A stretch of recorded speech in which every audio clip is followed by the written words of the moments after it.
નમસ્કાર, સ્વાગત છે આપનું. આપ જોઈ રહ્યા છો ન્યૂઝ 18 ગુજરાતી. હું છું આપની સાથે દીપા શર્મા. પહેલા વાત માવઠાની.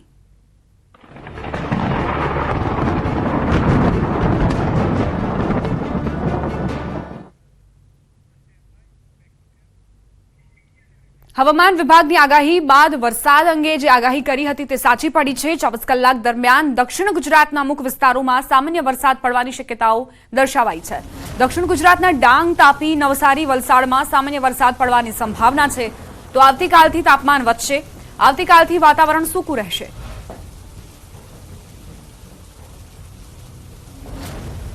अगले 24 घंटों में जो है साउथ गुजरात के जो है कुछ डिस्ट्रिक्ट्स में जो है बहुत लाइट रेन होने की संभावना है। उसके बाद जो है डे 2 ऑनवर्ड जो है पूरे गुजरात में मौसम ड्राई बना रहेगा। साथ ही अगर हम तापमान की बात करें तो मैक्सिमम और मिनिमम दोनों तापमान जो है राइजिंग ट्रेंड में जो है रहेंगे। રાજ્યવાસીઓ કાતર ઠંડી માટે તૈયાર રહેજો. ઠંડીની સાથે માવઠું થશે. અલગ અલગ વિસ્તારમાં માવઠું થવાની શક્યતા છે. એક બાદ એક વેસ્ટર્ન ડિસ્ટર્બન્સ સક્રિય થતા ઠંડી અને વરસાદનો માર લોકોએ સહન કરવો પડશે. હવામાન નિષ્ણાંત અંબાલાલ પટેલે આ આગાહી કરી. ગુજરાતના કયા કયા વિસ્તારોમાં વેસ્ટર્ન ડિસ્ટર્બન્સની અસર થશે અને ક્યારે તેની શરૂઆત થશે તે અંગે પણ આગાહી કરી છે.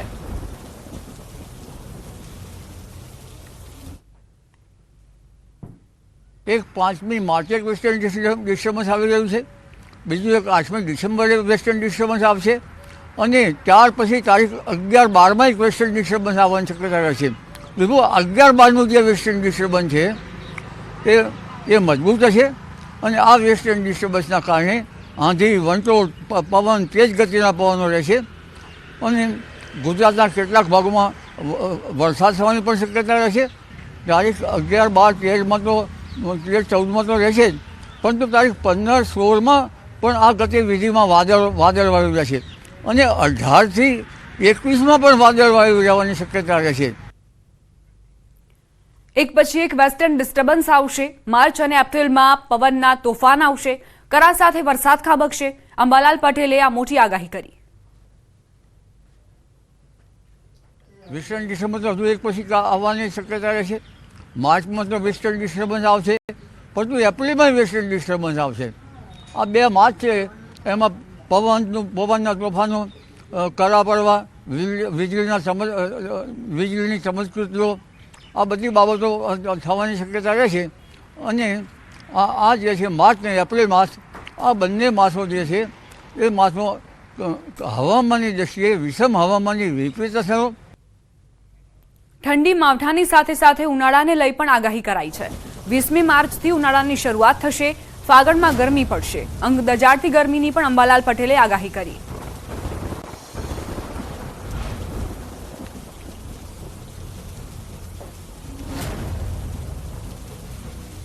ઉનાળાની શરૂઆત તો લગભગ 20મી હમણાં માર્ચથી જ ગરમી શરૂઆત થશે, 20મી 21 માર્ચથી. પરંતુ જ્યારે ઉનાળો જે છે આકરો રહેશે.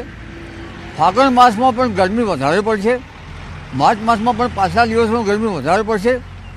એપ્રિલ માસમાં 20મી એપ્રિલથી ગરમી કાળઝાળ પડવાની શરૂઆત થશે અને 26મી એપ્રિલથી ગરમી જોરદાર પડશે. કોઈ ભાગોમાં મહત્તમ ઉષ્ણતામાન 44 ડિગ્રી સેલ્સિયસને પાર કરી જશે. જ્યારે 10મી મે પછી આકરી ગરમી પડશે અને કોઈ ભાગમાં 45-17 ડિગ્રી સેલ્સિયસથી મહત્તમ ઉષ્ણતામાન ગુજરાતના કેટલાક ભાગોમાં જઈ શકવાની શક્યતા રહેશે. કમોસમી માવઠાએ અરવલ્લી જિલ્લામાં જાણે વિનાશ વેર્યો. શનિવારે ગ્રામ્ય વિસ્તારોમાં પવનની તીવ્ર ગતિ અને કરા સાથેના વરસાદે ખેડૂતોને બરબાદ કર્યા.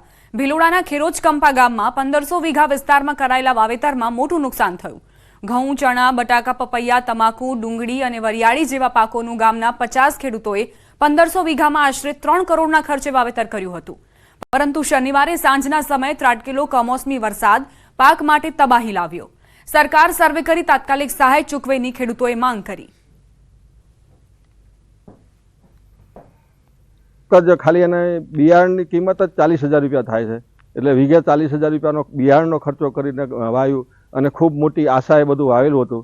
અને ગઈકાલે ખૂબ કમોસમી વરસાદ પડ્યો, કરા પડ્યા અને કરા પડ્યામાં એમાં બધું અત્યારે ખૂબ જ નુકસાન થયેલું છે.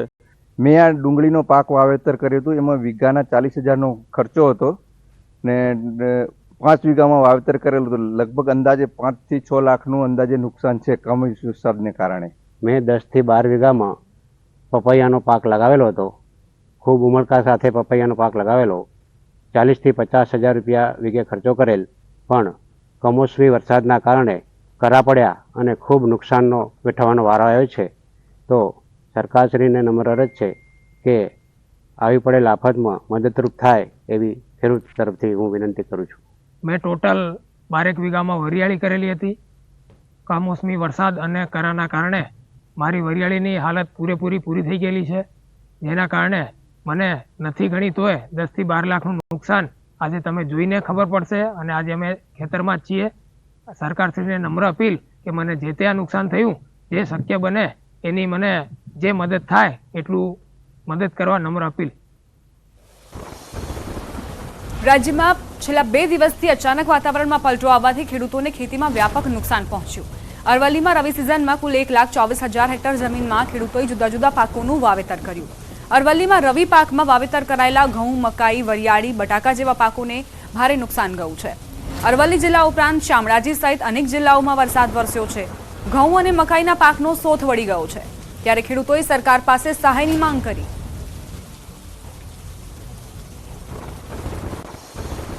હું 10 વીઘાની અંદર ઘઉં વાયા હતા અને પાકીને તૈયાર થવા આવ્યા હતા, પરંતુ કાલે 2 માર્ચના રોજ આવેલું વાવાઝોડાએ વચનતાના 4 જ મિનિટમાં બધો જ ઘઉંનો સાથરો વાળી ગાલ્યો અને બધા જ આડા ઓઢ થઈ ગયા. તો 4 મિનિટના વાવાઝોડાએ ઘઉં અને મકાઈનું હાથરો કરી નાખ્યો છે અને 5 વીઘા મકાઈ હતી એ પણ હાથરો થઈ ગઈ છે. વરિયાળી પણ 50% જેવી પડી ગઈ, ભાગી ગઈ, ડાળ ફોહાઈ ગયા છે.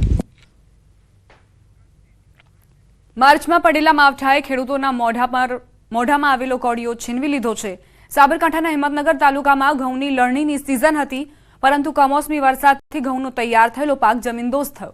કમોસમી વરસાદથી ઘઉંનો પાક પલળી જતા ખેડૂતોને નુકસાન પહોંચ્યું. ઘઉં પર ડાઘ પડી જતા માર્કેટમાં ઘઉંનો ભાવ 700 થી 800 મળવાનો હતો, જે હવે 300 રૂપિયા જેટલો થયો છે. ઘઉં, વરિયાળી સહિતના પાકનો દાણો પાતળો થઈ ગયો છે. હિંમતનગર, ઈડર, વડાલી, ખેડબ્રહ્મા, પોશીના સહિતના વિસ્તારોમાં પવન સાથેનો વરસાદ વરસ્યો હતો, જેને લઈ ખેડૂતોને ભારે નુકસાન થયું. આ વખતે ખેડૂતો આ મોટા નુકસાનની સામે વળતર ચૂકવાય તેવી માંગ કરી રહ્યા છે.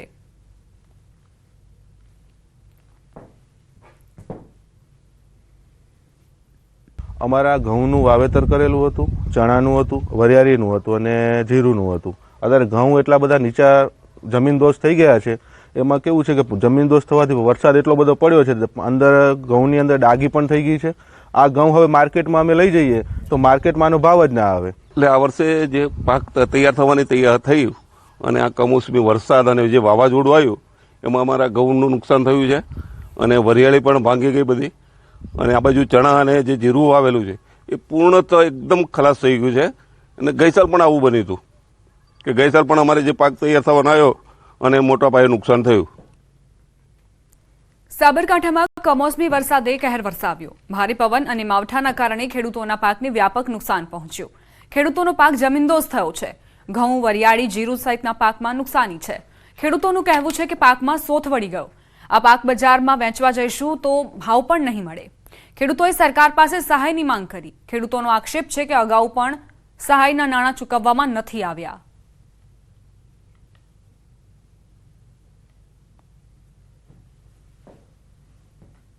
કમોસમી વરસાદને લઈને ખેડૂતોને પારાવાર મુશ્કેલીનો સામનો કરવો પડતો હતો. ગઈ વર્ષે પણ જે કમોસમી વરસાદ વરસ્યો હતો તેના કારણે ખેડૂતોને મોટા પ્રમાણમાં નુકસાન થયું હતું, પરંતુ આ વખતે જે ગઈકાલે વાવાઝોડા સાથે વરસાદ વરસ્યો તેના કારણે વરિયાળી, જીરું, ચણા અને ઘઉં જેવા પાક છે જમીનદોસ્ત થઈ ગયા છે. ખાસ કરીને પાકમાં મોટા પ્રમાણમાં નુકસાન જોવા મળ્યું છે. ખેડૂતોને જે વળતર છે પણ એમાં પણ 50%નો કાપ મુકાય તેવી તો ખેડૂતોને હાલ તો શક્યતા છે. આપણી પાસે સ્થાનિક ખેડૂતો ઉપસ્થિત છે. આપણે ખેડૂતો પાસેથી જાણીશું કે અત્યારે હાલ જે કમોસમી વરસાદ પડ્યો તેના કારણે જે છોડને કઈ રીતે પોષણ નહીં મળે, દાણા કઈ રીતે બગડી જશે.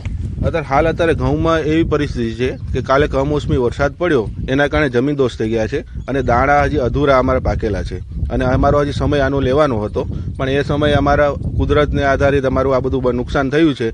એટલે અત્યારે ઘઉંનું કેવું છે 700 રૂપિયા ભાવ છે અને અત્યારે માર્કેટમાં અમે આ ઘઉં લઈને જશું તો 300 રૂપિયા જ અમને મળવાના છે. એટલે અમારે મોટા પાયે નુકસાન છે આનામાં. જે કમોસમી વરસાદ કાલે થયો એ વાવાઝોડા સાથે એના હિસાબે અમારે વરિયાળી ભાંગી અને નીચે જમીનદોસ્ત થઈ ગઈ છે.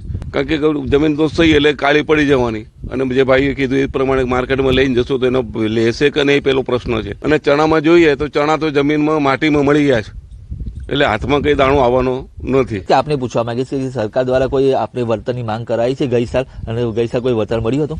ના, ગઈ સાલે અમને કોઈ જાતનું વળતર મળ્યું નહોતું. ગઈ સાલ પણ આવું અમારું નુકસાન થયેલું જ હતું, પણ આ વખતે અમે સરકાર પાસે રિક્વેસ્ટ કરવાની અમે જરૂર કોશિશ કરીશું. ખાસ કરીને ખેડૂતોને અત્યારે હાલ તો મોટા પ્રમાણમાં નુકસાન થયું છે. 50%થી પણ વધુ નુકસાન ખેડૂતોને જોવા મળી રહ્યું છે. તો તમામ ખેડૂતોની એક જ માંગ છે કે સરકાર દ્વારા કોઈ મદદ કરવામાં આવે અથવા તો કોઈ સહાય કરવામાં આવે તો ખેડૂત ફરીથી ઊભો થઈ શકે તેમ છે. ઈશાન પરમાર, ન્યૂઝ 18 ગુજરાતી, તકડકટ, સાબરકાંઠા. હવામાન વિભાગની આગાહી વચ્ચે સાબરકાંઠા જિલ્લાના વાતાવરણમાં પણ પલટો આવ્યો. ઈડર, વડાલી, ખેડબ્રહ્મા, પોશીના, હિંમતનગર સહિતના વિસ્તારોમાં ધોધમાર વરસાદ વરસ્યો. જિલ્લાના અનેક વિસ્તારોમાં ધોધમાર વરસાદ સાથે કરા પણ પડ્યા છે. આ ઉપરાંત તેજ પવનના કારણે લગ્ન પ્રસંગમાં પણ મંડપ ઉડ્યા હતા. જિલ્લામાં થયેલા કમોસમી વરસાદ અને કરાના કારણે ખેડૂતો ચિંતામાં મુકાયા છે. તો સાબરકાંઠામાં કરા સાથેનો જે વરસાદ વરસ્યો તેણે ખૂબ જ વિનાશ વેર્યો છે. ગ્રામ્ય વિસ્તારોમાં ખેતરોમાં ખૂબ જ તબાહી થઈ છે. બીજી તરફ જનજીવનને પણ અસરો પહોંચી હતી. ઠંડીમાં પણ તીવ્ર વધારો નોંધાયો છે. તો આ તરફ ઘણા એવા વિસ્તારોમાં પાણી ભરાઈ જવાના કારણે લોકોને પરેશાની થઈ હતી. ઈડર, વડાલી, ખેડબ્રહ્મા અને હિંમતનગરમાં વરસાદ વરસ્યો હતો. રાજ્યમાં થયેલા કમોસમી વરસાદથી ખેડૂતોને મોટા પ્રમાણમાં નુકસાન થયું. ભારે પવન સાથે વરસાદ થતા પાકનો સોથ વળી ગયો. સમગ્ર રાજ્યમાં થયેલા માવઠાને લઈ પાલ આંબલિયાએ નિવેદન આપ્યું. ખેડૂતોને થયેલા નુકસાનને લઈ સર્વેની માંગ કરી. તે ઉપરાંત સરકાર પર પ્રહાર કર્યા. અગાઉ થયેલા સર્વેનું હજુ સુધી વળતર ન ચૂકવાયું હોવાનો પણ આક્ષેપ કર્યો. તે ઉપરાંત પાક વીમાની કોઈ પણ યોજના અમલમાં ન હોવાનું જણાવ્યું. પાલ આંબલિયાએ સર્વે કરી તાત્કાલિક સહાય ચૂકવવા માંગ કરી.